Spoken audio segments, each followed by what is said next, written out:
Lagay ng ekonomiya, kalakalan, negosyo at iba pa. Atin ang alamin dito sa Ang Pilipinas Ngayon. Magandang araw. Narito na po ang Balitang Business. Naitala ng Philippine Statistics Authority o PSA ang bahagyang pagbaba sa wholesale price ng bigas nitong Hunyo. Ayon sa PSA, nagkaroon ng tapya sa presyo ng regular, well-milled, pati na ang premium rice noong nakarang buwan. Nasa halos 40 sentimo ang ibinaba sa bentahan ng premium rice mula sa 53 piso at 80 sentimo na naitala noong Abril sa 53 piso at 41 sentimo nitong Hunyo.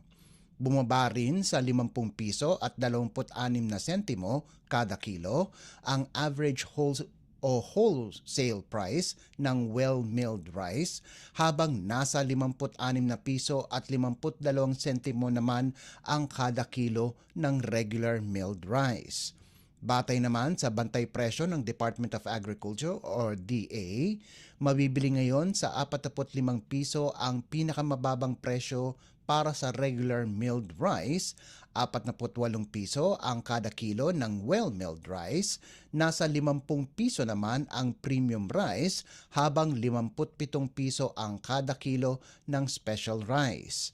Una na ring tiniyak ng DA na bababa na sa mga susunod na buwan ang presyo ng bigas sa merkado kasunod ng ipinatupad na Executive Order o EO No. 62 o ang tapyas taripa sa imported rice. Lagay ng ekonomiya, kalakalan, negosyo at iba pa. Atin ang alamin dito sa Ang Pilipinas Ngayon. Puspusan na ang konstruksyon ng North-South Commuter Railway o NSCR project. Ito ang inihayag ni Department of Transportation o DOTR Secretary Jaime Bautista sa Pre-State of the Nation Address o SONA Special. Bukod pa rito, ibinahagi ni Secretary Bautista na magkakaroon din ng Airport Express na mag-uugnay sa Clark International Airport at Ninoy Aquino International Airport o NAIA. Sa ngayon, patuloy ang pakikipag-ugnayan ng DOTR sa mga kontraktor ng NSCR project upang masigurong matatapos ang proyekto sa taong 2029 at maisagawa ang partial operations sa 2027. Layon ng proyekto na maghatid ng komportable, accessible at sustainable na transportasyon para sa lahat. Lagay ng ekonomiya, kalakalan, negosyo at iba pa. Atin ang alamin dito sa Ang Pilipinas Ngayon. Nagpapaabiso ang Manila Electric Company o Meralco sa kanilang mga customer na bahagyang maaantala ang pagdating ng kanilang July 2024 billing sa unang bahagi ng buwang ito.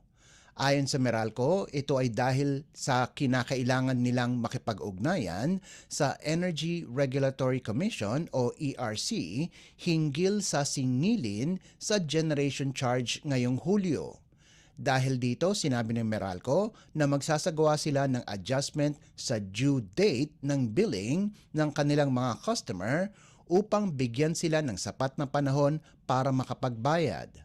Magugunitang ipinagpaliban ng Meralco, Quezon Power Philippines, San Buenaventura Power Limited Company at South Premier Power Corporation ang pagpasa nila ng 500 milyong pisong generation charge sa kanilang mga customer para maibsan ang epekto ng pass-through charges.